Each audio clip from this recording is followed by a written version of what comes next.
Welcome back to another episode of the Casual GM Podcast. I am your host, Drew, and along with me, as always, my co-host, Mike. Mike, how are you? Just as handsome as ever, Drew. How about yourself? Well, we made it through the holidays. We made it through Christmas, and what a treat we were given, huh? On Saturday from our beloved Detroit Lions. Yeah, I mean, the great news was everybody that we wanted to lose to help our position lost. Yeah. Commanders lost, like everybody. Yep. And then we did as well. Yeah, you could say we got as much help as we could have possibly wanted to try and make the playoffs. But as far as what we needed to do, we came up short, quite short. Yeah. And hey, Crimson. And as far as the draft is concerned, we came up even shorter because you're currently in line to meet Kirby. What does that mean? He's probably doing an autograph session or something. That would be pretty sweet. Kirby Joseph? Kirby Joseph? That'd be awesome. Tell him to subscribe to our podcast. Yeah, yes, that would be awesome. And then Lions are still making the playoffs, he says. Take care of business this week, and let's see what happens. That is optimism right there. You gotta love it. So, but then of course, there's still a shot. We have to do our part, though. That's true. The thing that was devastating to me, more so than the Lions game, which was devastating, was that the Rams just, I think the term is put it on the Denver Broncos. Annihilation. That was, I mean, like, there's been some bad football played this year, but that was just humiliating. Like, do that. Like, the Denver Broncos team as a team and an organization is a complete mess right now. And it's hard. It's kind of hard to watch. It's like watching a car accident in slow motion. It was the Patricia years for the Lions fans. We know the all about car accidents. Matt Millen and Matt Patricia. Yeah, and Nathaniel Hackett did pay the price for their start to the season. Like, he didn't even make it through the whole first season. That's only 2 head coaches in the last 40 years to not make it through their first season. Urban Meyer last year, and Hackett this year. Oh my God, 40 years. That's the thing that got me was the clips that I saw of the game from Denver and Los Angeles. You had like Russ rolling out of the pocket, and then like he would throw the ball to a receiver, and there'd be another receiver like wide open, literally like visibly getting upset on the field. Yeah. And then they had like one of their offensive linemen like pushed their backup quarterback who was trying to be like, we gotta support Russ and he's our leader and stuff like that. And they just weren't having it anymore. And like stuff like that happens, like you just lost the locker room as a head coach. Like, Randy Gregory apparently threw his helmet on the sidelines and punched a teammate like after the game was over or something. Jesus.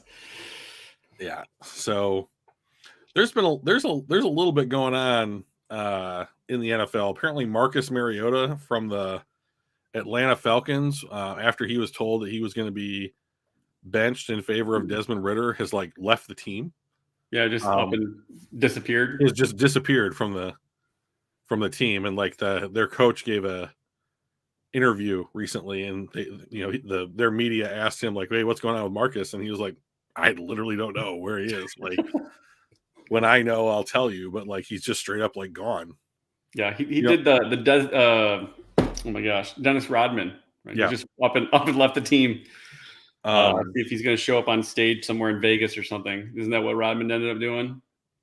Or some like WrestleMania or some shit. Rodman, so like when he went to Vegas, he asked, what's his name, Phil Jackson, for a vacation, and then I believe they were in the finals, and he like left and went to Detroit for like a WCW show, or something, and that one was just like he was just AWOL. No one knew where he was. Like that kind of stuff. That's kind of stuff I have like a real problem with. Yeah, like Marcus Mariota, his contract was he signed a 2-year deal last offseason to join the Falcons, and his deal was structured in a way like where he's like basically not owed much when it comes to next season. So it's likely that he's going to enter the free agent market. But like, just to leave with 3 or 4 games left is a terrible message, like to whomever you're auditioning for next season. So unless he's gonna coach or do anything, go into broadcasting or something like that, like I think that it was a very poor move on his part. So especially considering the way that the season had gone. So, but should we get into it? Yeah, let's talk about that game, because it was embarrassing. It was. I mean, that's the nicest thing you could say about it, is it was embarrassing. Right. Basically, nobody showed up. I know, Campbell blamed himself. I need to get the guys going. But I mean, come on. That's great. You're a leader. You take it on yourself, following the sword. But let's be real. He wasn't out there playing. He wasn't the one missing tackles. He wasn't the one, running the wrong routes or making bad decisions, not filling gaps and all that kind of stuff. If anything, it was probably an Aaron Glenn issue with scheming, because I don't know why they didn't think, oh, this team's going to run all over us, or going to try, and we need to stop that. But for whatever reason, that just didn't seem to pop into our heads. So if there's any coach that I think might need to, fall on the sword, it's actually Aaron Glenn. But it was ugly all around. Yeah, as far as that is concerned, like there's 2 people that when push comes to shove, like, yeah, is it Aaron Glenn's responsibility? Maybe. Is it Dan Campbell's responsibility to make sure Aaron Glenn's on top of his stuff? Yeah, it is. So I mean, like, yeah, I just didn't like the whole, I didn't get them ready to play. Dude, they're professionals. They shouldn't have to have a coach rile them up to get them ready to play. Now, if you're like, we didn't scheme appropriately, yeah, that's on y'all. But like those players, they need to be able to get up and go out and perform without someone rah-rahing them and go, well, the speech just wasn't that great before the game, so we came out flat. No, that's on the players as much as it is, more so than the coaches, as far as I'm concerned. Yeah, I'm not exactly sure what made this week different than all the other weeks of this season, but like, so we are in a Facebook group about the Lions, and someone said today, like, it's really sad that like Dan Campbell couldn't motivate this squad to go out there and give their best effort. And like I responded and I was like, it's not sad at all. Like everyone is, at least part, like, I think getting to what you were saying is like at least partially responsible for, like, you're a professional. Like you need to go out there and be, it is your job to make sure you are ready, and like that kind of thing. And so, but like, it doesn't matter if you're the best teams in history. Everybody has a one game a season where it's just like, I don't know what happened, but we showed up to the stadium or whatever today, and our minds just weren't where they needed to be in order to win the game. And I think that's what happened to the Lions. I don't know why it happened to the Lions. It was embarrassing. I mean, like a couple of weeks ago, we played the Vikings, and I never felt threatened when they were playing. They just felt like the Lions were in control of the Vikings game. And I was watching the Carolina game, and it was 180 degrees different. Like it was, they were what they got whatever they wanted. Whatever the Panthers wanted, they got. It was effective. They just kept doing it. They never. In most of this game was a 3-score game. Yeah. The Lions scored relatively late. Well, he's the professional athlete, Crimson. So, just wait till you get closer. Yeah, is he in heels? I hear that adds like 2 to 4 inches easy. So, but it was disappointing that like the thing that you could have said about the Detroit Lions dating back to last season, at least the last 7 games of the 2021 season, was that team showed up and played hard every week, and like gave it their best effort. And like, you did not see that last game. And like, to be honest, like, I mean, you could make a case for the New England game this year. Like they just got smoked, but I thought they played hard. But in this game, I didn't even think they played hard. So to me, the most worrisome thing wasn't the loss, and it wasn't the like maybe some of the execution. It just didn't feel like they were playing as hard as they had played every other time that I had watched them. And like, to be honest, if that's got to be the thing that like this coaching staff and like this culture has got to be exemplifying, like day in, day out. This is the grind. You got to get up on Sunday or Saturday or in order to do it. And like, I don't, maybe, and this probably has nothing to do with it. Yeah. But this is the first time they played on a Saturday. Yeah, I can't imagine it would have a lot to do with it. I don't know if maybe there's a little overconfidence. If that's the case, that is coaching's fault, right? They need to make sure that they preach any given Sunday, we need to go out there and we need to earn this game kind of thing. I do think that Carolina, I think we maybe underestimated how pissed off Carolina was going to be after losing so badly the week before. And I'm really hoping that we do the same thing this next week and just annihilate Chicago and then carry that over into the Packers, because we have to win them both if we want to have a shot at the playoffs. So I guess we'll kind of have to see on how that works. But what were your thoughts on, like, what were some of the bright spots? Because, I mean, yes, it was an embarrassing loss and there weren't a lot of things that went well. But what were, for me, the biggest bright spot for me was Shane Zylstra had a massive game. Now, great, massive. He caught 3 touchdown passes. That's great for a tight end. But, like, I thought he played overall pretty well, too. But those were really nice feathers in the cap for him. I guess, what are your thoughts on Shane? And then what other bright spots did you see? Yeah, congratulations to Shane. That had to be the best game that he's had as a professional, right? Like, that's going to be, even though the outcome wasn't what they wanted, that's probably going to be a pretty memorable one for him, right? So, yeah. I can't believe I'm going to say this. I thought Goff played pretty well. See, I thought he played well once they went into prevent and we were down 3 scores. Right. So, like our opening drive, we go down and we score. And then our second drive, we go down and have the fumbled handoff, which Ragnow said, yep, that was on me. There are 2 parts, there are 2 people that, but I mean, if Ragnow's going to, raise the hand, that's fine. After that, I think we gained 1 total yard in the next 4 series, I think is what it was. We went 3 and out 4 straight times, and he was a big piece of that. And we just, granted, our defense just gave up points and yards like it was their job. And Goff doesn't play defense, but he didn't do anything to help get us out of that free fall until prevent came, right? The question was, what did you think was a bright spot? Yeah. And to be honest, my number one answer is, like, I thought special teams played pretty well. Yeah. Cool, but, like, to be honest, like, I didn't think there were many bright spots to be had in that game. I think the bright spot is Carolina came out and punched you in the eye. And the bright spot is, how are you going to respond going into the Chicago game? Like, that's the bright spot for me is, and like, I want to kind of talk about the Chicago game, because let's not think that they're terrible when it comes to us, right? Like, we thought Carolina was terrible. Well, all right. We beat Chicago by a single point last time. Now that, that matters as much as winning by 50 points. But my point is that it was a close game. And Justin Fields is an absolute nightmare to try and guard. And you're coming off of a game where you were embarrassed on defense.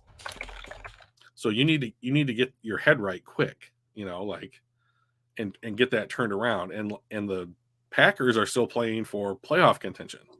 Yeah. So I don't think that it's going to be like we're going to be sitting our starters, or like it may come down to it that, like, the Packers Lions game it's you're winning, you're in. Yeah. So I mean, like, I think the Bears have too much pride to just lay down and not show up. And I think the Packers are going to be playing for something that matters to them. And I think these next 2 games are going to be really tough. Yeah. I think they're going to be really difficult to win. And to get 2 of them, I think, is going to be a big ask. So, to be honest, I think they're going to be tougher now that we lost than if we would have won. Yeah. right? Because now there's blood in the water, and the Packers have a shot, and we're human. We could be beaten. Yeah, we went on a 6-1 tear, but we could be beaten, and we could be beaten pretty bad. So I think that gives Chicago hope. That gives the Packers hope. I think if we win, these games are a little bit easier. There's a little bit less pressure on us.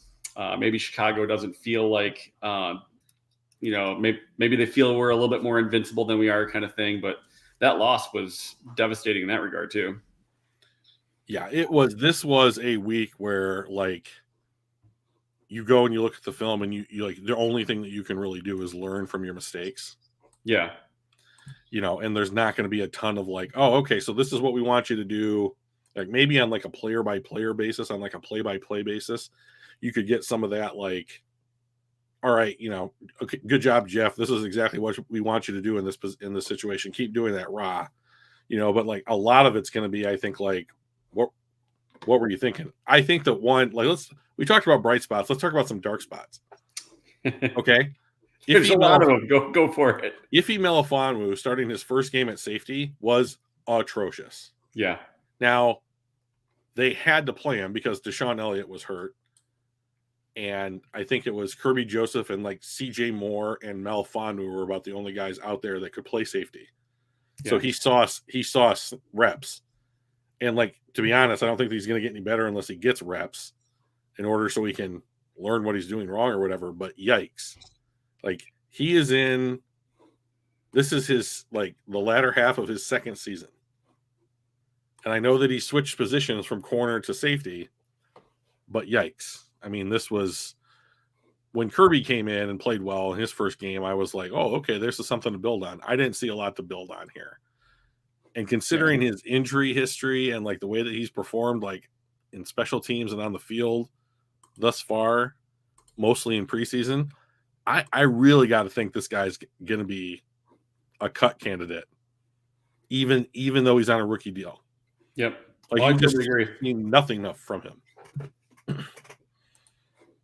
So, well, what's next on the agenda? Well, while we got beat by 14 points, we talked a little bit about it earlier, but the Rams blew out Denver by, I don't know, what was it, 37? Jesus, 37. Yeah, 51-14, I believe, right? So 5 touchdowns plus. that's a butt kicking. And what did that do to our draft pick, Drew? Because that was the saddest part. So let me say this, because like the draft is my favorite thing about football. I was more upset about this game than I was about the Lions game. I don't give a shit about them really going to the playoffs. I know it's going to be fun for everybody, but like I still think that they're a year away from really making a push toward being a playoff team. So to me, what we're doing right now is just a little premature. Yeah. So I want better draft picks, and I want a difference maker on the defensive line to go side by side with Aiden Hutchinson. And I think Pascal's going to be a really good player. I think it's really interesting what James Houston has brought to the team in his limited amount of snaps so far this season.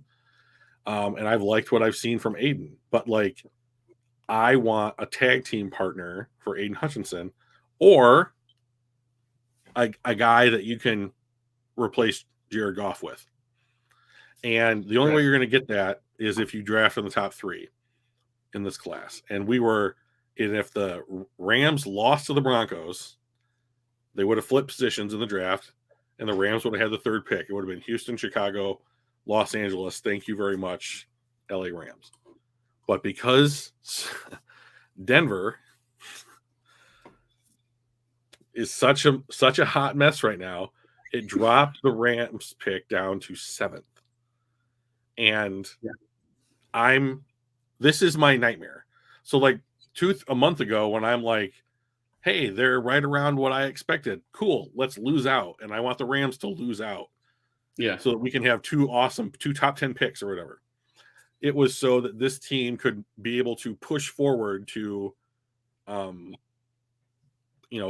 be this good again next season, because the rest of the NFL is also going to get better. So I wanted as much ammunition to give Brad Holmes as we possibly could. And so now, if you could scroll down a little bit, Michael, we are sitting at the exact pick I did not want to have. This is the exact pick I do not want to have. This is the worst pick in the entire draft as far as I am concerned. Because it's the last, you didn't make the playoffs, so you didn't get anything good from there. This is the worst one you can get to not make the playoffs. I'm going to say, the next thing I'm going to say is going to sound counterintuitive, but I would rather have a pick somewhere between 25 and 40 than I would 18. Yeah. So like the way that the rookie contract, the rookie wage scale works is that every pick throughout the entire draft has an associated wage with it that scales up based upon how much the salary cap scales up for that year. So whatever percentage the cap goes up, that's how much that each individual pick goes up. Right. And but what you see on that scale is that right around pick 25, everything becomes dirt cheap. So like people have done studies that say like if you're picking inside the top 40, but you have a pick somewhere between 25 and 40, you're meeting that sweet spot between money and talent at the best ratio that you can meet it. So if you hit on a guy in that area, you're maximizing talent per dollar spent. So, but that 18th pick is the definition of mediocrity. Well, I mean, it's still a first round talent, right? I mean, you're not getting a mediocre person. That's what the third, fourth rounds are for, right? So like the way as far as the draft is concerned. So the way that I think about the draft is that this is a ladder, and every pick in the draft, like we see here on tankathon.com, is a rung on that ladder. And the rungs always stay the same. But the tiers and quality and where that quality of player falls position-wise in each draft is what fluctuates wildly. Like you don't know how, like last year, almost no quarterbacks declared. And like we had one in the first round and then another one didn't go until like round 3, right? So it was a terrible year for quarterbacks. So if you were a team in the market for a quarterback, you had bad luck because there was nothing worth taking early. But if you were like, we need a defensive tackle, we need a corner, blah, blah, blah, like that was the draft for you. And picking 18th puts you in a category to not select some of the most talented players at the position groups that are going to be required to make this team better. So when you say 18 is mediocre, are you saying mediocre per round? Like this is the middle of the pack. This is mediocre for a first rounder, and the 50th pick would be mediocre for a second rounder because it's right in the middle? Or are you saying at 18 we're probably get someone who's good but just mediocre as a starter, like a mediocre starter as opposed to a star? So I think kind of both. So what I would say is that typically the way that you see like tiers of talent work in the NFL draft, in the first round, you're getting around that tier 3 level of talent for like the overall quality of whatever talent pool exists in that individual draft. And at 18, you are spending more on like a per dollar unit of talent than you would be, say, at 25, right? So like why I think this is mediocre is like you're missing out on the elite quality in the draft because the pick is not higher. Yeah, you're not top 10. Right. And you're not paying less money based on the rookie wage scale because the pick is not lower. Right. So you are getting the worst of both worlds. Kind of that median value. Correct. Yeah. So like, and then you can apply that same kind of, I think you probably could apply that same kind of logic on a round by round basis because they'll be picking like 18th or around that position. It's going to fluctuate a little bit based on what teams they tie with record wise. So like you see all these teams that are 7 and 8, and even the Jacksonville Jaguars are 7 and 8 at 19. So if they all finished the season with the same record, then what you have is a block of teams that are going to end up rotating throughout the next couple of rounds. So, like, say Detroit was at the bottom of all the 7 and 8s. They picked last of all the 7 and 8s. Round 2, all the 7 and 8s, Detroit would go to the top of that order. They would be where Seattle would be. And then in round 3, they would go down to where Tennessee is. And the next round to New England, and the next round to the Jets. And you filter through all the teams in your win-loss group to try and build in parity into the draft process, equality into the draft process. So it does inherently try and balance itself out a little bit, but this is bad. Picking around here is bad, and I don't like it. Yeah, comparatively bad. It's better than picking, 40th, but it's not as good as picking literally any higher. Right. Like, everything higher is just better.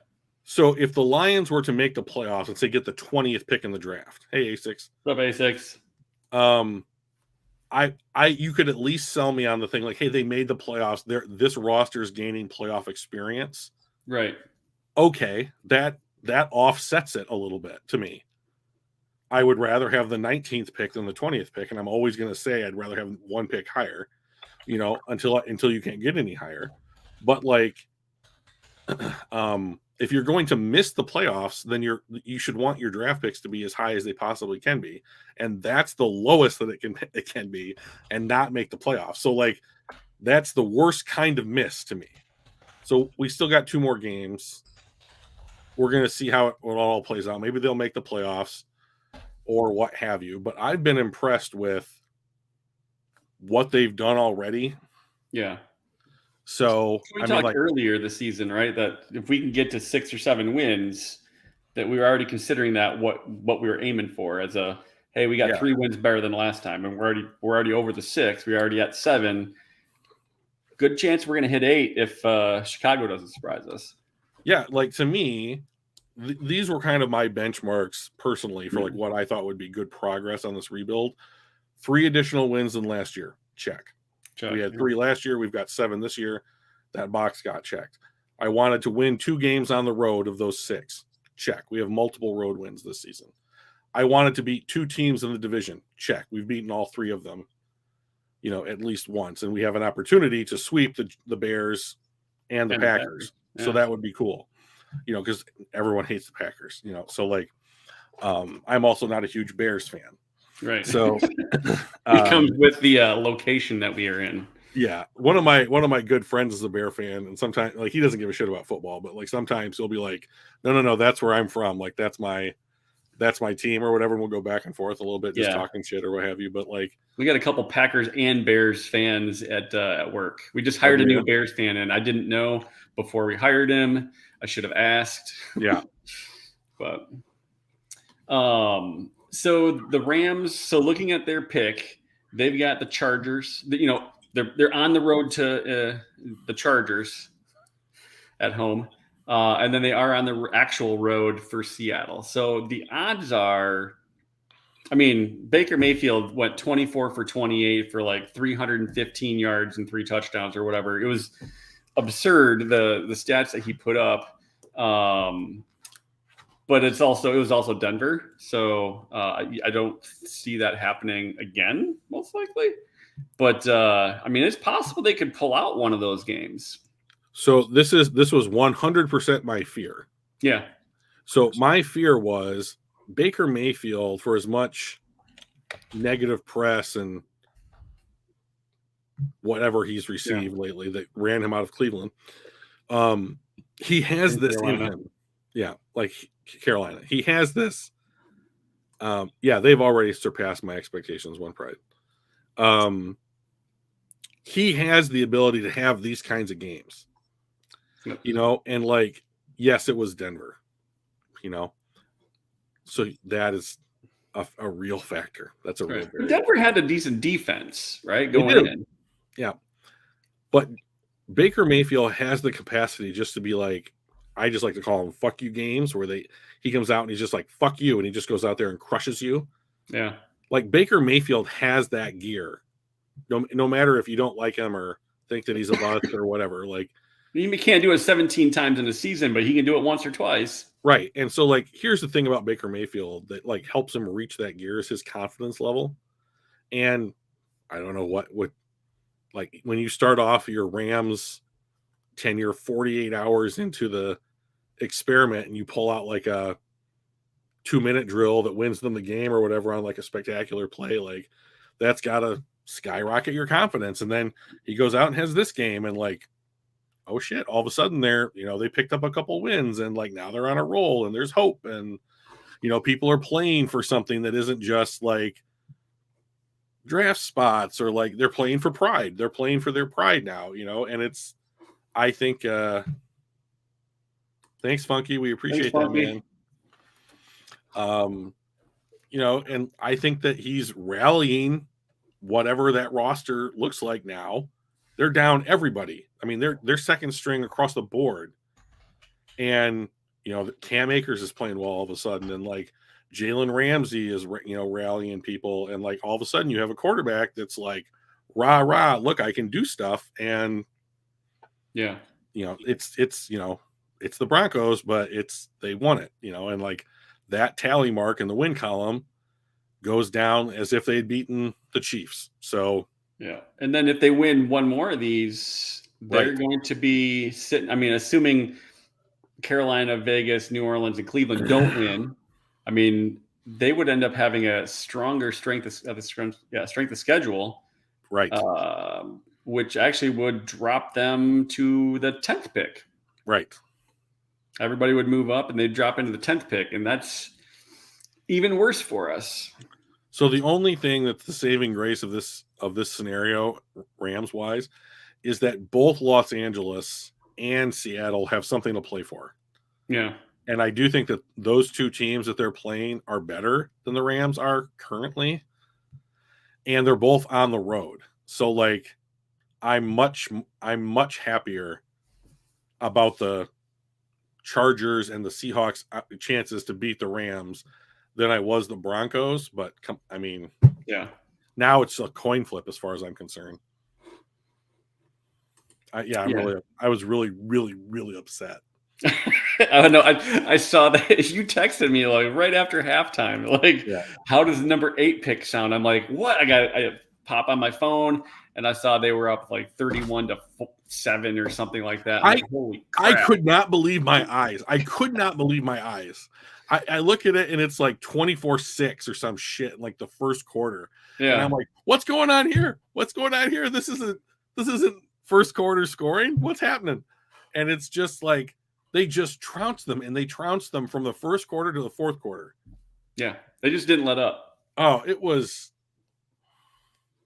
We did pick Sewell at 7, but that draft was stocked with quarterbacks and skill players that, I mean, like if Micah Parsons was in this class, he would be a top 3 pick, So like the unfortunate thing about this class compared to the 21 class, which is what One Pride is referencing here, is that tier of elite players was much bigger. Yeah. And artificially driven up because there were 5 quarterbacks over Will Anderson. Would he be picked over Will Anderson? Oh, well, so that's a good question, because when Parsons came out, he was strictly an off-ball linebacker, like who could rush, right? And then Dallas had all of those defensive end injuries in his rookie season and were kind of forced to move Parsons into that role. And he exploded like an atomic bomb. It wasn't like a firecracker or some shit. Yeah. The dude just erupted. It was like nuclear fission on that dude. But like, I do think that Parsons would probably be the pick over Will Anderson. Will Anderson is a really good player, but I don't think that he's going to be Micah Parsons. So, but that's a good question to ask, right?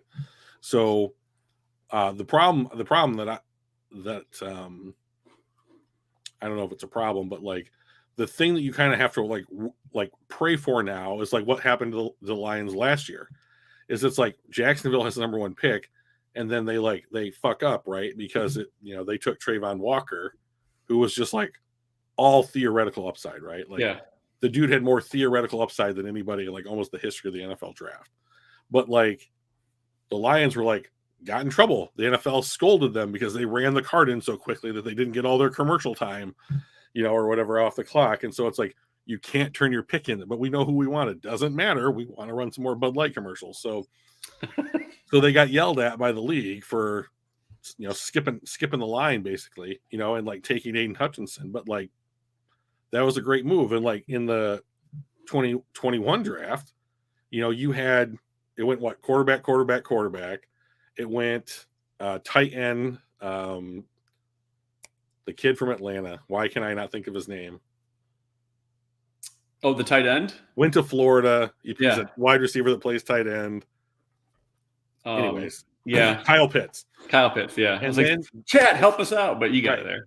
And then it was Cincinnati, and the choice for Cincinnati was Sewell or Chase, right? And so they went Chase. Looks like they made the right call. And then Miami was on the clock, and they took Jalen Waddle. And I heard that there it is. ASIC's got my back. I had heard that Holmes was actively trying to trade up to go get Waddle, which I think, based upon the fact that he traded up to get Jameson Williams, lends credibility to that rumor, because Waddle and Jameson Williams are very similar. Yeah. And like their build, their play styles, their speed. And then, Miami wouldn't move off the pick. They took Waddle, and then there's Sewell sitting there at 7. So not considering that he was in contention over the earlier part of the year to be the number 1 overall pick, a 19-year-old prodigy left tackle, like, okay. I mean, I like Amon-Ra St. Brown plenty, but if you told me I could trade Amon-Ra St. Brown for Jalen Waddle straight up today, I would make that trade 10 out of 10 times. I'd go with that. Yeah. I mean, like, and I love Amon-Ra St. Brown. Yeah. I love him. Like, I love the attitude. I love the work ethic. I like the kind of player that he is, but Jalen Waddle is strictly a better wide receiver than Amon-Ra St. Brown. So, but I am super thrilled that Amon-Ra St. Brown is on the team. So, yeah, especially at his price tag. Right, but like that speed one pride is the difference as to why one guy is a 4th round pick and why one guy is the number 6 overall pick in the draft, right? Like, I think Waddle's a little taller too, isn't he? A little probably taller, he's probably closer to 6 feet, but like Jalen Waddle is as close to Tyreek Hill as you can get and not be Tyreek Hill. And like Tyreek Hill is a mold breaker, and like I think that it's evidence that like Brad Holmes really wants that kind of player on the team, because he went up and traded up for Jameson Williams when he was injured, and like jumped up 8 spots in order to go get him, or whatever it was. So no, it wasn't 8 spot. It was 20 spots. They went from 32 to 12, right? Why can't I do that math? 20 spots. 20 spots. Yeah. So would you be happy with our position group deep dive? Because we were talking last time. We're kind of stuck on the defense. We've gone through our safeties. We went through corners. No, we did. We've done safeties and cornerbacks. Yes, safeties and corners, and we are going to hit the edge. We're going to set the edge right now with edge rushers. So let's take a look at those. Let me make this a little bit bigger here. So this is just a terrible document that I work off of. Not at work. Certainly not that. But no. But this is just a document that I work off of to like try and put all my thoughts into like a visual space so that I can try and figure things out a little bit better here. So we've talked about the secondary in the last 2 episodes, and now we're going to talk about edge rushers. So what edge rushers are going to be on the team? Like, what should the Detroit Lions be thinking about getting an edge rusher with one of these 2 first-round picks, with a pick in this draft? Should we go out and sign one in this class? So zoom in just a touch more. They're in the center of the screen anyway, so good Lord. There we go. a little bit better. Okay. So, sorry, I'm going through my notes real quickly. Here we go. So, edge rushers. The Lions have 3 rookies that are edge rushers. Hutchinson, Houston, who they cut and then re-signed, and Pascal. And then there's kind of the old guard, right? There's Romeo Okwara, Julian Okwara, Austin Bryant, and Charles Harris. And I have a super low opinion of the last 4 guys that I just said. So I think Aiden Hutchinson is going to be one of the 2 best edge rushers the team has on the roster for probably the next at least 5 seasons. And we'll see about the second contract. He's probably going to get one. And then I think Pascal's going to be a really good rotation defensive player, whether that's on the interior or on the outside. And then Houston has done so much.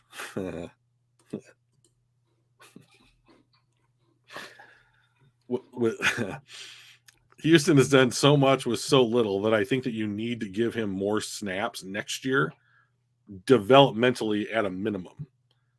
So,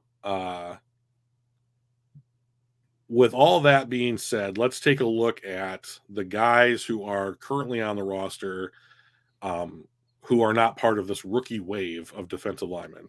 So we've got, I'm hearing ghosts over here.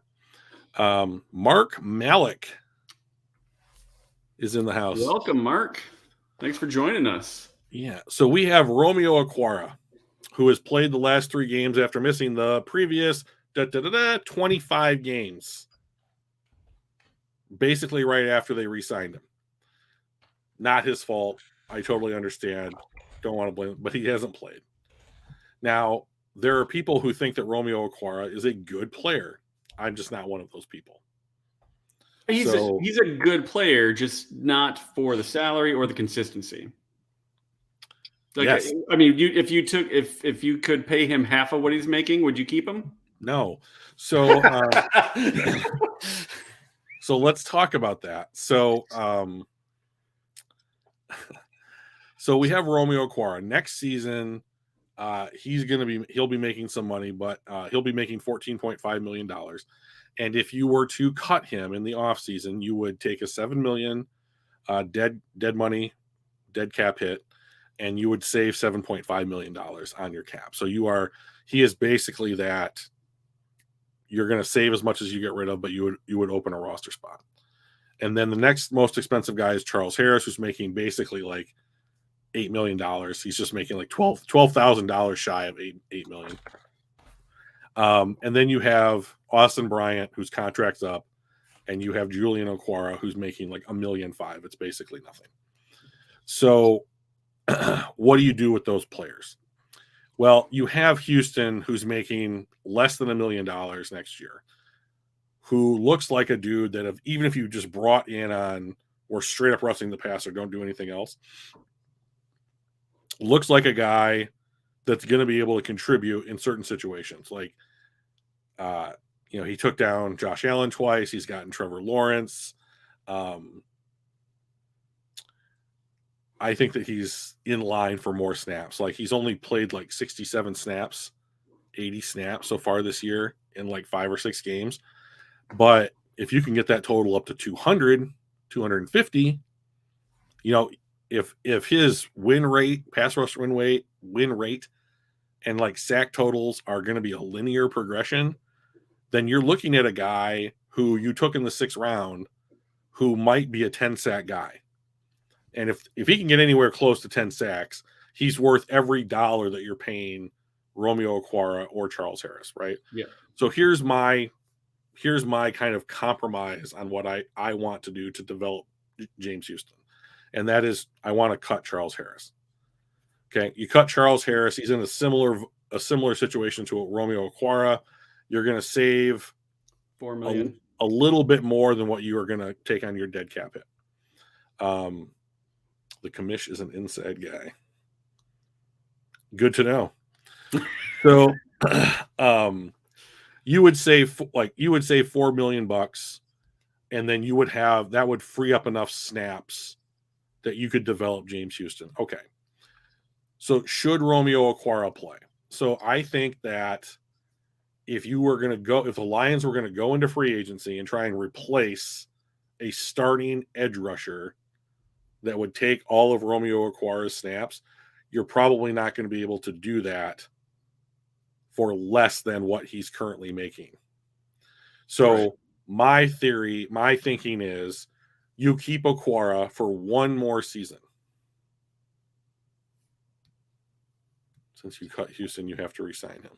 His contract is he's making $235,000 this year. He's making like $945,000 next year. Yep. But he would have had a 4-year deal if you just kept him on the roster and not cut him, which they did. So whoops-a-daisy on our part. But so I would say going into next season, you would have Hutchinson at one end, McNeil at one of the defensive tackles, Okwara as the other starting edge rusher, and you would need to fill in the other starting defensive tackle. And then your primary backup would be Houston in pass rushing situations, Pascal in running situations, and then like being able to mix it up with the personnel that you want to do. But there's no reason to keep Michael Brockers or Charles Harris on this team next year. I would be fine. If they cut Romeo, I would be like, okay. Because like what Zakwa was saying earlier, if you're sitting there at 7 and Miles Murphy from Clemson is on the board, I would be fine with drafting Miles Murphy at 7. That is a fine consolation pick for the Rams fucking up my dreams, right? Yeah, so yeah, I would cut both of them. Yeah, cut Okwara, save $7.5 million. Cut Brockers, save $10 million. And cut Charles Harris and save $4 million, and basically save $21.5 million and not hurt the team at all.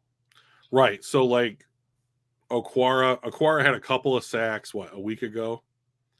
So and that's nice, but like I also don't think that he can repeat that. Like maybe it's different for him now that Hutchinson's across from him. Like he's never had someone like Aiden Hutchinson across from him during his tenure in Detroit, right? So like my thinking is, at worst, if you gave those two a year to see what it looks like, you're going to save even more cutting him heading into 2024 than you would cutting him this offseason. So yeah. So like the other thought that's been constantly running through my mind is the Lions are going to put together a football team that can go out and play week 1 before the draft starts. So they are going to have all of their position groups with at least a starter penciled in to all of those spots before they go into the draft. And then if they need to, move some guys around on the, the old roster, depth chart kind of thing here. Yeah, because you can't go, well, you know what, we're going to cut a bunch of people before the draft, thinking that you're going to draft a replacement, and then find out that the guys that you thought were going to be there weren't, or you have an opportunity to trade up to get somebody else, and all of a sudden you're like, oh, that was the guard spot that I was going to pick, but I traded up to get a cornerback that I can't believe fell, and now I don't have a guard, right? So you got to have a 53. You have to have a 53-man roster, even going into that draft, knowing that as you draft people, some of those 53 are probably dropping off. That's just kind of the reality of it. Yeah, so to me, the tricky part about this draft and like maximizing the value of the draft picks is that the way that I see the Lions' overall roster needs heading into the free agency before they made any moves, you're going to need a starting defensive tackle. You're going to need a starting cornerback. I think you need a starting off-ball linebacker. And then you're basically talking about depth. So what do you want to do? Houston technically an off-ball linebacker? So James Houston is an edge rusher. I don't know where my brain went there. All he does is play special teams and rush the passer. He's more of like a Von Miller kind of linebacker, right? Yeah. So like Like he is You got going your to be Rodrigo as your off ball. correct. So let me just that's so like Tracy Walker and Levi and Muzurike are both hurt. We don't know what they're going to be like at the start of the season, right? Tracy Walker tweeted out that he's ahead of schedule, but we have no idea what that means because we have no timeline for his return. Muzurike had spinal fusion surgery. We don't know what that looks like. We have no idea. We have no timetable for his return. So you can't plan on those guys being out there week one, ready to play as if they were completely healthy. So those are question marks right now. So like, I think depending on Tracy Walker's health heading into the draft, you have to be able to say he's getting an $8 million raise going into next season. So I told him so. Okay. So like you cannot trot out Kirby Joseph and Melifanu as your two starting safeties. You can trot out Kirby Joseph and somebody else, but not Iffy Melifanu. Yeah. So you're either stuck re-signing Deshaun Elliott, and we talked about this a couple episodes. You either need to re-sign Deshaun Elliott, or you need to draft or sign a safety in free agency. Right. And like as well as Alex Anzalone has played at times for the Lions, I think that you can upgrade over Alex Anzalone, and like this is the maturity stage of this roster that you're going to have to start making some of these decisions on. Like you're not just going to re-sign everybody that's on the roster year after year after year after year after year, right? You have to look at the roster and say, where can we do better? And like, unfortunately, I think that it's pretty obvious that you can do better than Alex Anzalone at off-ball linebacker, whether that's signing a guy in free agency or taking someone in the middle rounds. Say it louder for the ones in back of the draft, because like drafting, first of all, I don't know that there's a linebacker in the first round that I would use a first round pick on. So and you're specifically talking about off-ball linebacker, right? Correct. Okay. To me, edge rushers are not linebackers. Yeah. I hope that's a joke, A6, because it's not funny. Jared Davis is terrible, and as far as I'm concerned, is a practice squad player or a special team guy. He's not sweet. Like that PFF grade is based upon like 12 snaps a game. Like, okay, fine. But you give him 60. I mean, there's a reason why he's a complete failure in the NFL, like for two teams. So I think that you're being sarcastic, and I hope that you are, but I'm having trouble recognizing it in print. But okay, good. Thank Christ. So, but you can go out into free agency and find a Jared Davis. Like one of my suggestions about linebackers was go sign Devin Bush in free agency. He'll be cheap. He played in Michigan. He probably wants to come back. I can't imagine he wouldn't want to be a part of this culture. He played at Michigan.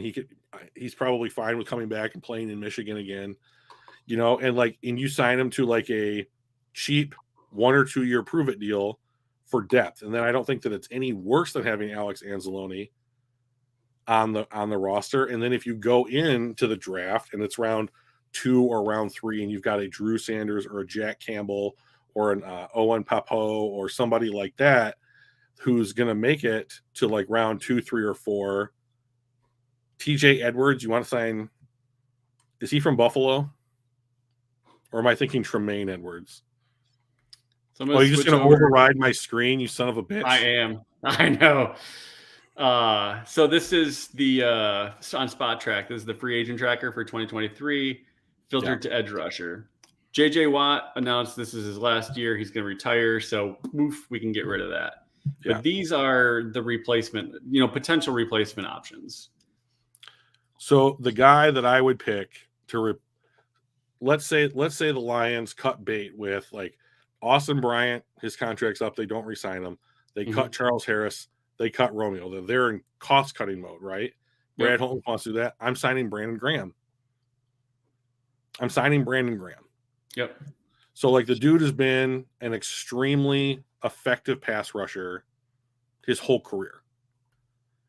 And I think that if you put him across from someone like Aiden Hutchinson, he's going to be productive, but it's not going to be $13 million a year.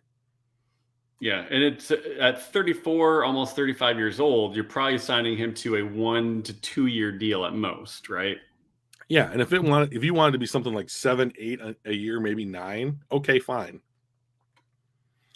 Take the money that you're basically trading Michael Brockers for Brandon Graham.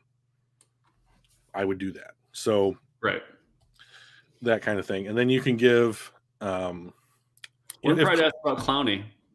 5 years younger, a little bit cheaper as of right now, but my guess he's at the point in his career he actually wants an increase in salary.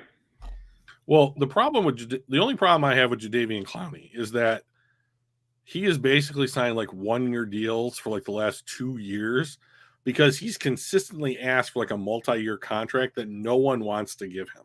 Yeah. And he's just re-signed in Cleveland on these like short deals so that he can get back into the free agency pool, but no one wants to sign him long term for some reason.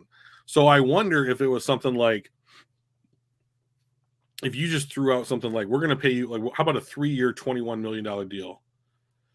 And you come to Detroit. I don't think he would take it because I think that he would think that it was not what he is worth, right? Right. But I don't want to pay him 3 years, 30. So like, I mean, like, he's 29. Okay. I mean, like, if these were the options in free agency, I would look to probably retain somebody like Austin Bryant and then look to use the Rams pick let's say it's 7 on a Miles Murphy or a Jared Verse or somebody. Because, so the guys that you're going to have, okay, so Will Anderson will be gone. Murphy could be gone. Tyree Wilson, Jared Verse. Scroll down a little bit for me. You're not the boss of me. It's true. I do it because I choose to. All right. Like those would be acceptable options there. Like I do think that someone like Jared Verse across from Aiden Hutchinson would be a real nice pairing, but who knows what direction they want to go. But like, click on DL for me, will you? Like look at that. You go 3, 12, 42. So like there's a whole round's worth of, like, when I'm talking about you're falling off in tiers, like this is why I'm like super upset by going from 3 to 7, because 3 is Jalen Carter and 7 is Brian Breesy, and then if you don't use the defensive tackle, you're talking about round 2. And this is just their big board, right? So this ranking is gonna change website by website by website, right?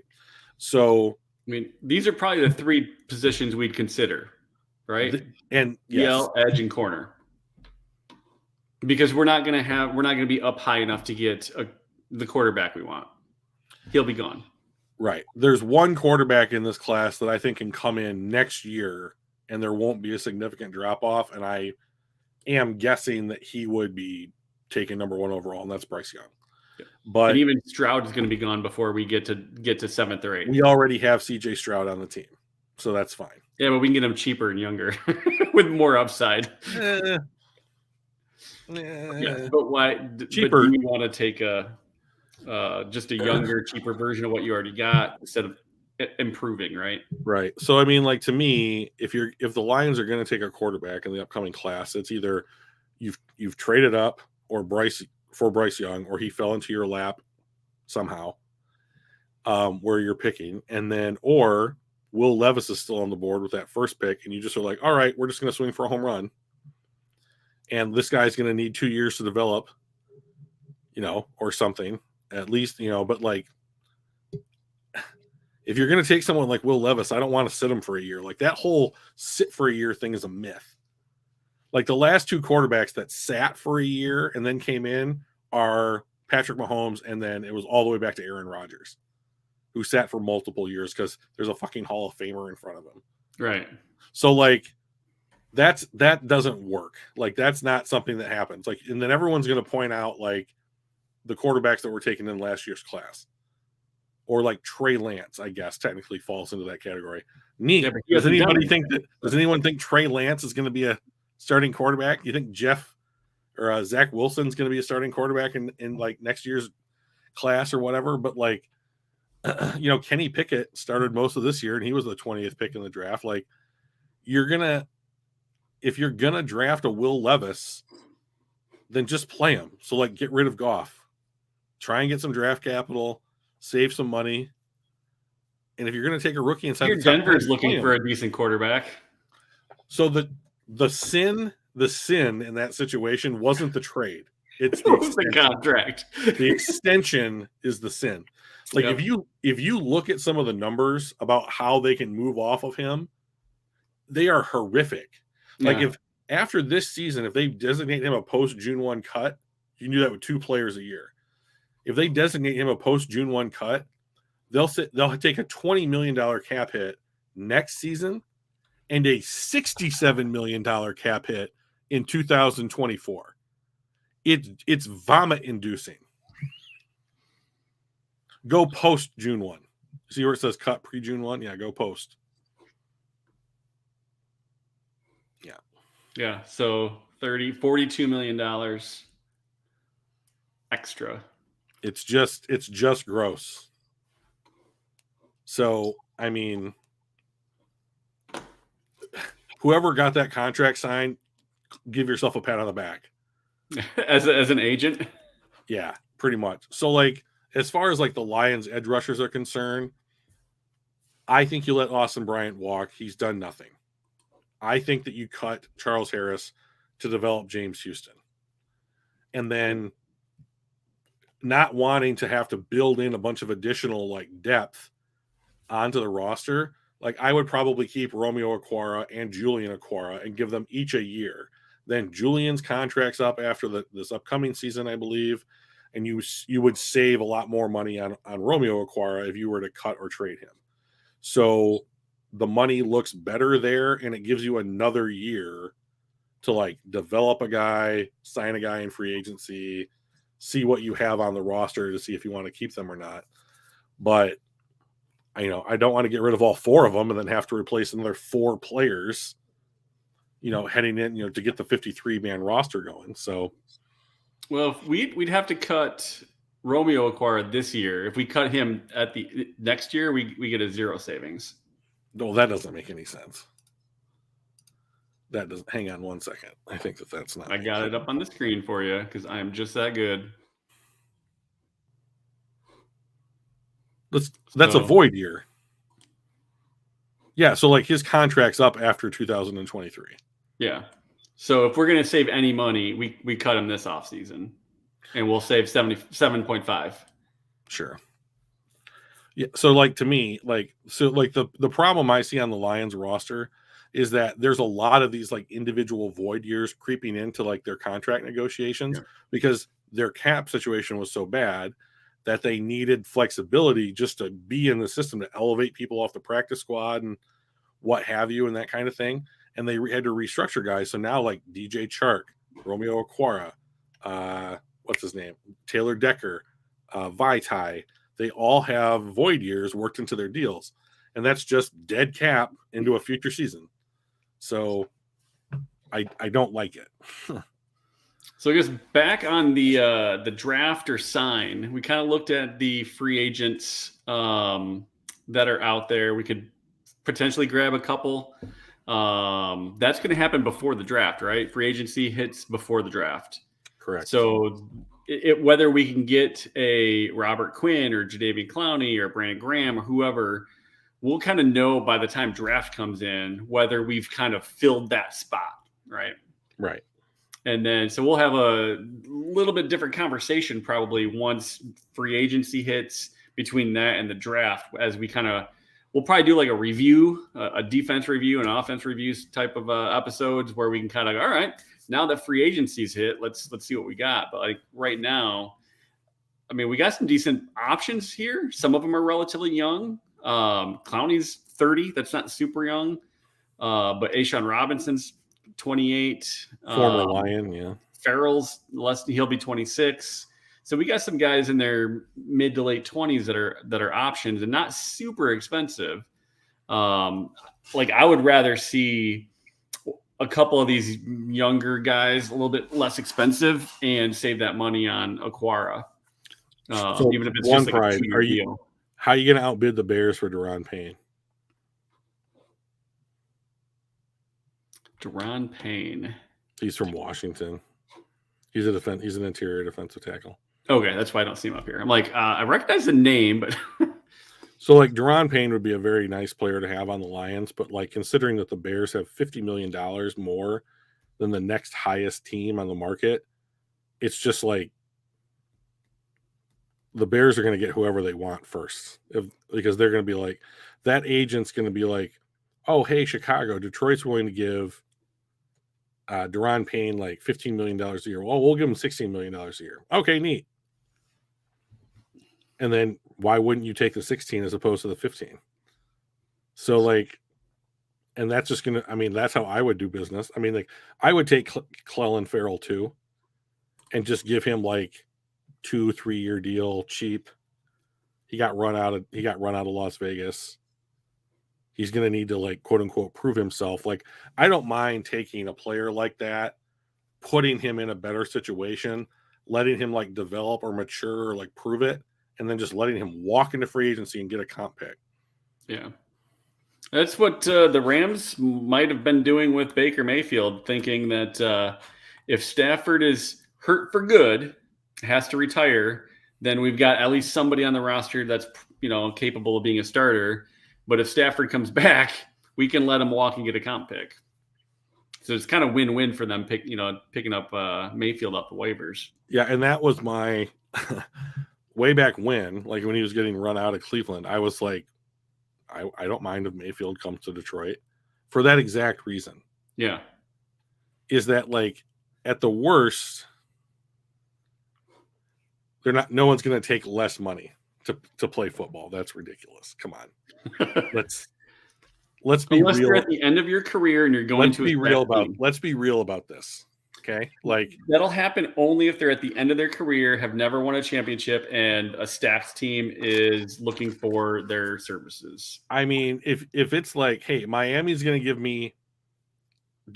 give me X, and like Philadelphia's going to give me X plus 1, no one's giving up the additional $1 million if they want to play for Dan Campbell. I mean, like I love Dan Campbell, but like these guys are playing this game. Philadelphia, if they were paying X and we were going to pay X plus 1, they'll go to Philadelphia to take X because they're much closer to a championship, especially if they're at the end of their career. I mean, like, yeah, and like you're going to factor those things in, right? Yeah. Like, but like ultimately, I think we're not close enough for them to take less money to come to us. I mean, it's a nice thought, and like if things work that way, cool. But like, if you told me that like not. If you told me that like someone took less money to come here because it was just because it's Detroit, I'd be like, what's wrong with them? Like, what are they hurt? Whatever. So no one likes playing in the snow. You're ridiculous. So, but yeah. So I mean, like, I think that Detroit did a good thing last year, and they really invested in a particular group, edge. And like I think that what we have seen is that one thing that I think that we can start to say about Brad Holmes, the GM, is stop it. Brad Gnomes is that he wants to double up at positions. He wants to fix a position group. I think that they would. I mean, if I was the Bears, knowing what the like free agency market is and how I'm probably going to rebuild my defensive line primarily through free agency, I would draft Will Anderson at 2. So like I've been trying to think of like, so I've been going through and like using Spot Track or whatever that thing is called to try and figure out like who's going to be a free agent. Like if I was the Bears, I would target Yannick Ngakoue and I would target Deron Payne as 2 of my bigger free agent signings. I would draft Will Anderson. Boom. There is a starting caliber defensive line that's got 2 veterans on it and a stellar rookie. You have Jaquan Brisker, who's probably the best safety to come out of this class so far in his rookie season. You drafted Kyler Gordon. You still have Eddie Jackson, but he's probably going to be a cap cut because he's going to earn $17 million. And you had one other, like, I thought, young safety that it was Jaquan Brisker. So like you only need one more piece in your secondary, and then you're just picking off linebackers. So like that defense feels like it's really close to being a complete defense already. And like depending on how they feel about their offensive line, Cody Whitehair is not terrible. This rookie left tackle that they've got playing has done pretty well. So I could see him earning at least one more year. Like if someone were to fall into their lap at like their second round pick, I think they'd probably take him. But like I don't think they're that far away. So like I think the biggest problem that the Bears are going to have is getting skill position players. But like I think that if I was the Bears, I would just be like, I'm just going to go into free agency and spend my free agency money to bring in starting caliber defensive linemen. We're going to draft a pass rushing rookie with our number 2 overall pick, and we still have Justin Fields going into year 3, and so we're going to use some of our other free agency money to fill out like the interior offensive lineman spots, and then the rest of our draft picks and money might go toward a couple of wide receivers. Like they have, what's the guy's name? Darrell Mooney. He's a good wide receiver, but he's probably a 2. So like I just don't think that Chicago is that far away, considering the amount of money and where their draft picks are going to be falling in this class. I mean, they're going to have the number 2 pick probably, and then like the number 33 or 34 pick, in the draft. Like those are basically 2 first rounders. I mean, like if they went something like Will Anderson, and Mike, click on wide receivers for me. Like there's every chance that Jackson Smith and Jigba from Ohio State makes it to the second round. Or if Josh Downs is sitting there at number 2, like it was a Red Wings reference. Like if you pair a Josh Downs with Mooney, is that his name? Yeah, they don't have very many good players right now, Zaquil, but like maybe they do only have 4 good players. But like at this point next year, they might have 12. Because you're going to go 2 high picks, and you could sign 4 good players in free agency anyways. What about Hargrave? Yeah, he'd be a good player for them to sign. Or the Lions, to be honest. But like, if you said something like going into next year, the Bears defensive line was, let's throw one pride suggestion in there too. Ngakoue, Hargrave, Payne, Will Anderson. Yikes. And then their offense was Justin Fields, Mooney, or whatever his name is, Josh Downs, and Cole Kmet. I'd be like, that's the start of something. And remember, they still have David Montgomery and Khalil Herbert, who are 2 running backs who I don't think are going to blow your skirt up, but are certainly guys that are just like, those are workers who are effective. So my problem with the Bears is like, do they have a lot of names that jump off the page at you? No. Do they have a lot of dudes that are going to go out there and punch you in the mouth? Yeah, I think they can have a bunch of them. And I wouldn't be surprised if the Bears were like, what are they at win-wise right now? Like 2 wins, 3 wins, something like that. I wouldn't be surprised if the Bears were sitting like 7, 8 wins next year. Like I feel like that ascendancy can come really quickly. And if Justin Fields hits his like 3rd year bump, now I'm a really good quarterback like Josh Allen had, like watch out, like because that's really going to be the difference maker. Yeah. So, but yeah, they need to upgrade a lot of stuff, but like they've already made solid investments. So I guess kind of circling back to the, do we draft or sign on the edge rushers? Kind of looking at the free agency field, looking at what we've got, looking at where our draft status is. And we kind of go back to the edge. In corner, those are I think our 2 biggest need. The line is also. It looks like we're probably looking at an edge rusher in the 1st round. Great.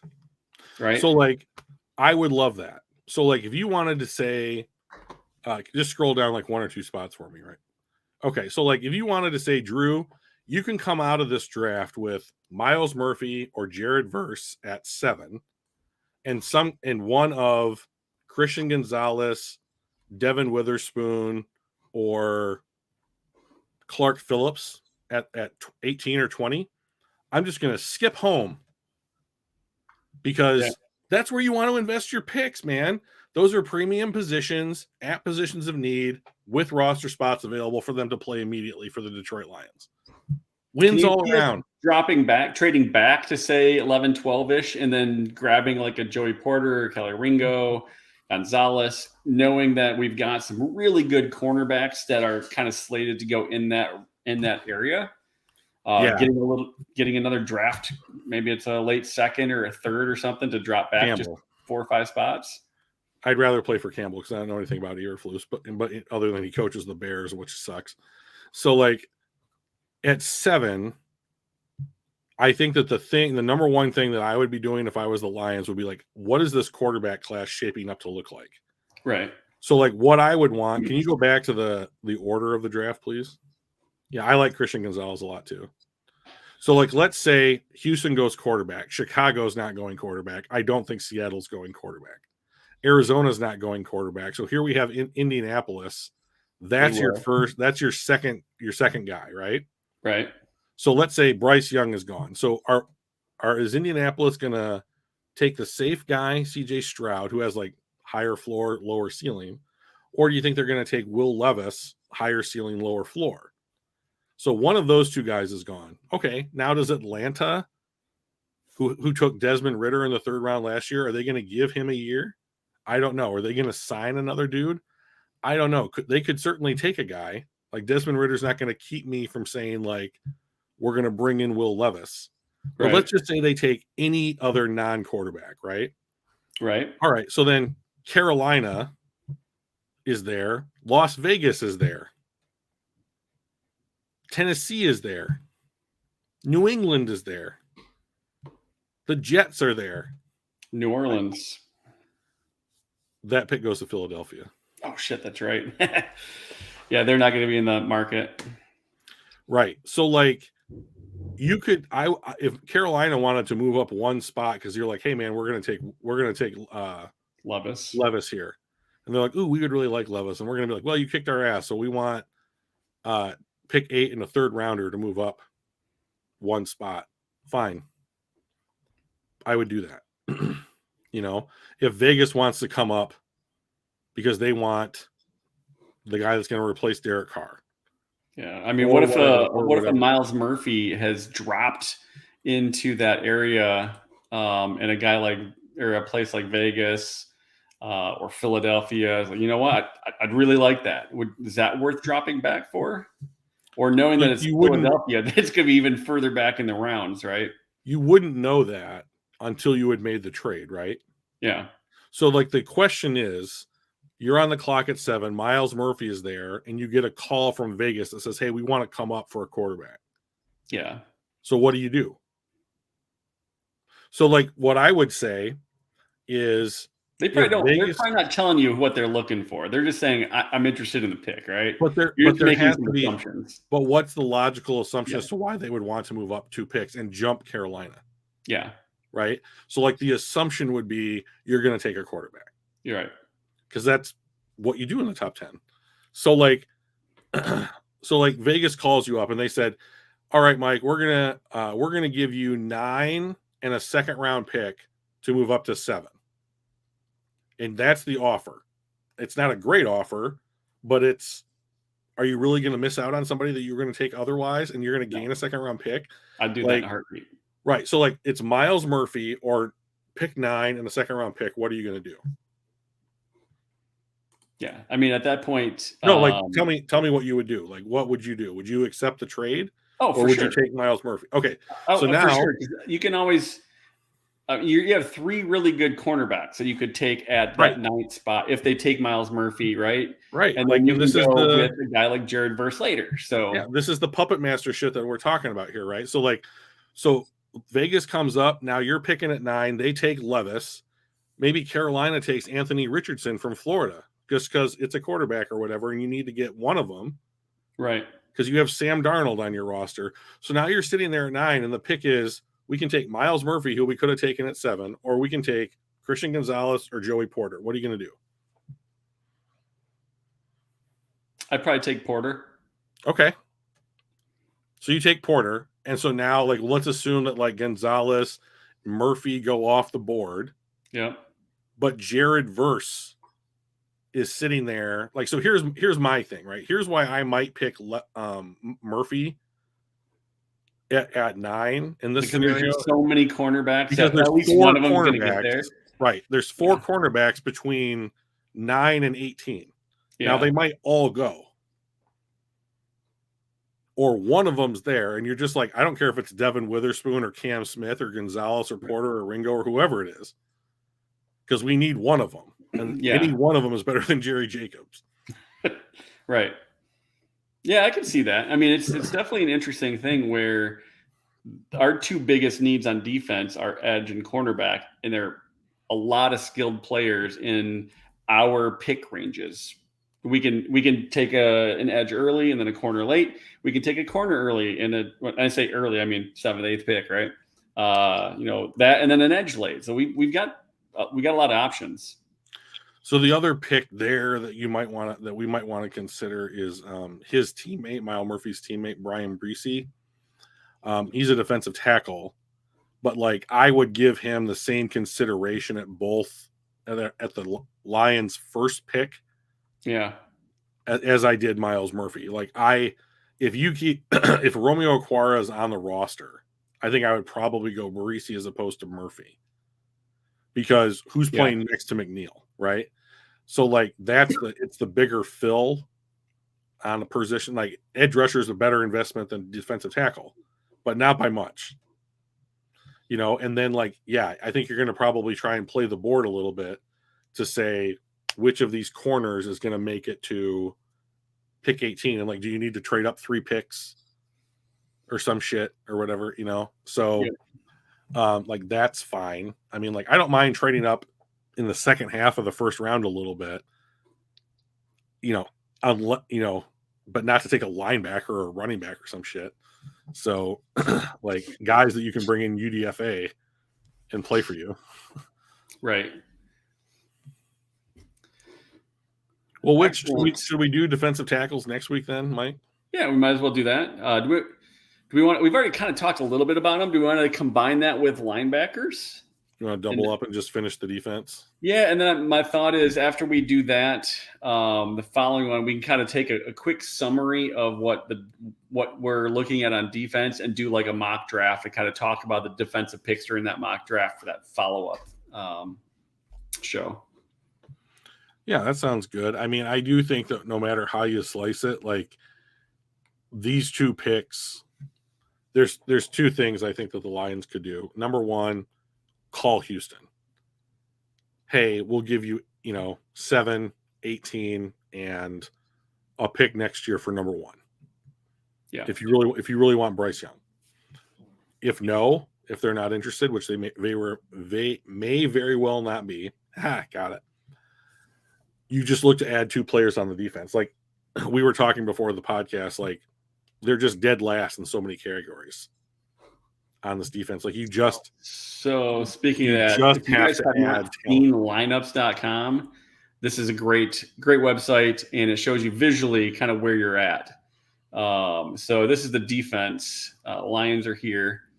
Let's just sort by defense points allowed. We're at the top. Makes it easy to look. So we've given up the most points. We've given up the most yards. We're 30th in pass yards. We've given up the most first downs. We've given up the second most third down percentage, most touchdowns, second most rushing touchdowns. Our defense is miserable. Yeah, and this is, I mean, in like over the last like 5 or 6 games. So ASIC, I don't think so. ASIC asked a question: how many times does Holmes have to say and act like Goff is his guy before people start believing him? Goff is his guy because we don't have any other alternatives. And you don't. What general manager is going to trash. Is going to come out and be like, only. well, we're only starting Jared Goff because he's dating my granddaughter. Yeah. Or he knows this person in the organization, or he Right. made a wish with a genie or something. You don't do that. You just don't run your starter down. Like, if for whatever reason we somehow ended up with that Rams pick at number 1 overall, it's a Bryce quarterback. Young would be on our roster. It's 100% a quarterback. Any question about it? Yeah. 100%. And then you either look to trade or you just straight up cut Jared Goff and been like, thanks for the memories, but peace out. Like, Jared Goff is not going to be on this team until he's 40. Like, none of these guys. Yeah, I don't think so either. Seems like a really nice guy. Right, exactly. So, like, the question that, like, I think Lions fans should be asking themselves more often is, what positions can you upgrade on? Right. You know, like, Alex Anzalone is a replacement level player. Like, and some people like him for various reasons, like the haircut, or he plays hard, or whatever it is. But you can upgrade on him. You know, like Levi and Wuzurike, like, he's hurt, unfortunately, and so people like run him down or whatever, but he's upgradable.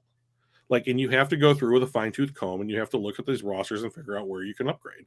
And, like, we're just trying to be predictive here. Right. And Goff is one of those guys you can upgrade. Yes. Like, that's, and I don't even think it'd be that difficult.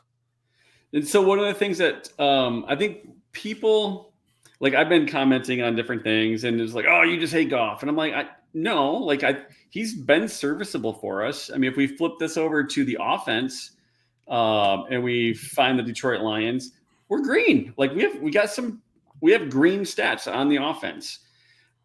But here's my thought on Jared Goff and whether he's our long-term guy and why he is or isn't. I don't think he is for the simple reason of, I was reading an article today, and they were talking about the Lions versus the Bears. And one of the lines in that article was something to the effect of, hey, and with a guy like Justin Fields, you can never count him out.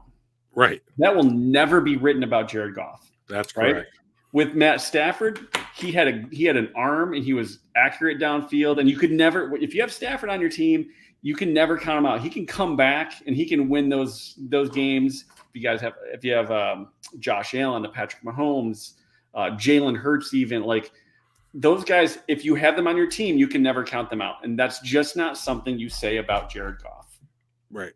Right. And that's why I think he's replaceable. Like, you have to be drafting in the right spot, or you have to have somebody that does not want to be in their current team and they want to test the free agent market. You have to have the things go right to replace him, but he is very much replaceable. Yeah, 100%. Plus, like, I've always really loved the argument, like, well, he gets better every time someone signs another quarterback, right? No, his contract. Yeah. His contract goes down. And I was at a gas station last week, and I was wearing like a Lions sweatshirt, and they were like, "Oh, you're a Lions fan?" And I was like, "Yeah." And he was like, "How about Goff, huh?" And I was like, "Yeah, he sucks." And they're like, "What are you talking about?" And he's pumping his gas, I'm pumping my gas, and he was like, "He's like top 10 in like touchdowns and yards." And I'm like, "Yeah, but do you ever watch him play? Like, it's just terrible watching him throw behind or over all these wide receivers all the time." You know, like, and it was terrible. And he was like, "Well, don't worry. Like, the next time that, like, you know, when Lamar Jackson signs, like, Goff's contract gets better." And I was like, I got in my car and I'm literally like circling around the thing to go back to the exit. And I was like, you can't compare, like, the money that the Baltimore Ravens pay Lamar Jackson does not make Jared Goff play any better. Right. Like, you're still we're not paying him any less for the output either, yeah. Right? It's not like, millions of Lamar dollars signed for $50 million, therefore Goff gets paid $25 million this next year. That's not the way it works. Yeah, exactly. And I'm like, what Lamar Jackson doesn't make, you know, what Jared Goff is doing any better or worse, right? And you're still paying $31 or $30 million what Jared Goff brings to your team, and that's just not enough. Yeah. And it's too much for what he does bring. He's impressed me this year. I had much lower expectations. He's played pretty well. I think he's played this year at his ceiling. That's my problem. Is he's played well this year. I think he's playing at his ceiling. Like, I just don't think he can get any better than what he is right now. And we're a 7-8 Right. right. So I would agree. I don't think he can play much better than what he's doing right now. And like before the season started, you and I had a conversation and I was like, this is kind of my dream, is that he plays well because it'll drive his like trade ability up. Like his, people should buy low, sell high, right? yeah, And people do the opposite. They buy high, sell low, because that's like, oh, it's low, it's bad, I want to get rid of it. Or this is really good, therefore it must be valuable, I want to keep it. But like the best thing that could happen is that like the Lions make the playoffs or whatever, Jared Goff looks good while doing it, and you can swing a trade to get his contract off the books and net some kind of draft capital in return and pick up a quarterback. Like if they went into the offseason and traded Jared Goff during the combine or something, and then I would be like, I don't give a shit who's at 7, take a quarterback. right, exactly. Yeah. Sell for the like I like sell high, buy low. Yeah, Crimson's previous comment, Goff is only as good as the talent around him. Huge difference. Right. And the way that I like to think about that is he doesn't make his team better, his team makes him better. Right. And I want a quarter that makes everybody else better. Right. On the Move the Sticks podcast from NFL.com, they call them tractors or trailers. Yeah. So a tractor is a player that pulls their team forward, right? And a trailer is something that you attach to the tractor to be pulled forward. Yeah. Goff is a trailer. Now the problem is that there's only like 4 tractors in the whole fucking league.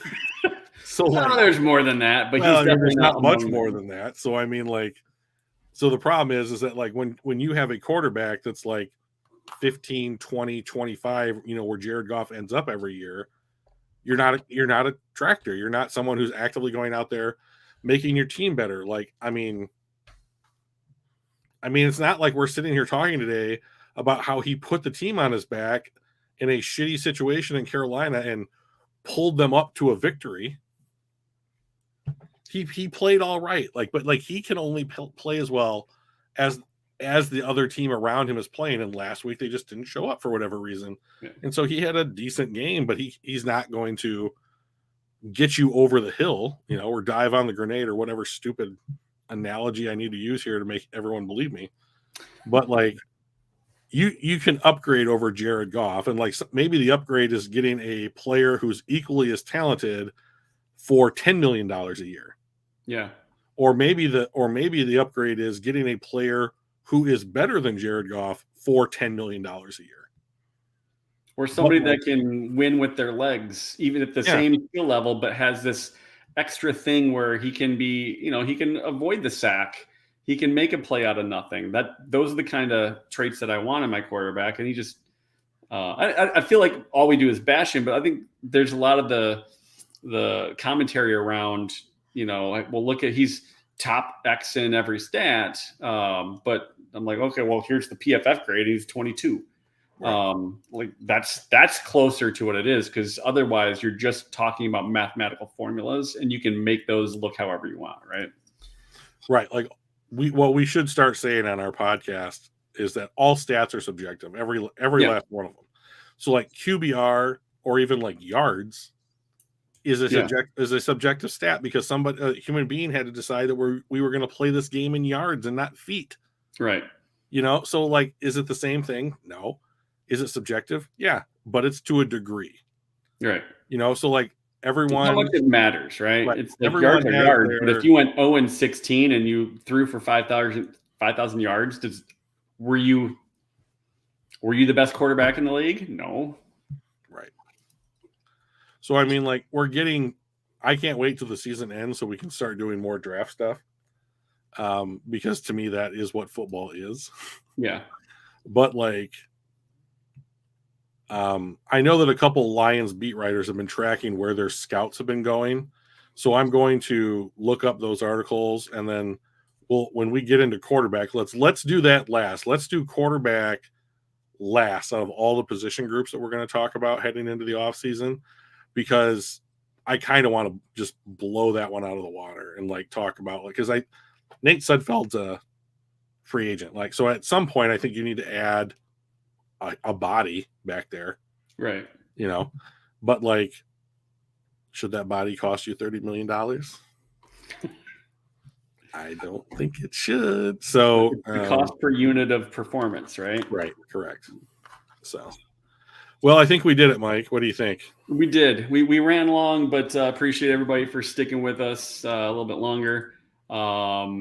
Enjoyed the chat. Good to see a couple folks back. I haven't seen A6 in a while, and man, it was good. Man, Christmas was kind of a crazy time. So I don't remember who we had talked to in the past, but who was it? Mark. It said I was with you last week. I totally forgot. So, but welcome back instead of just welcome. Mark Malik. Yeah. Yep. So, and if Mark would like to email us any questions or topics of discussion that you'd like to see us talk about, please email us at casualgmpodcast@gmail.com, or you can tweet at us at casualgmpodcast on Twitter. And we check that one far less frequently. Hey, Mark. Yeah, you have a great night too, man. All right. Take care, guys. Yeah. See you guys. All right. We'll see you.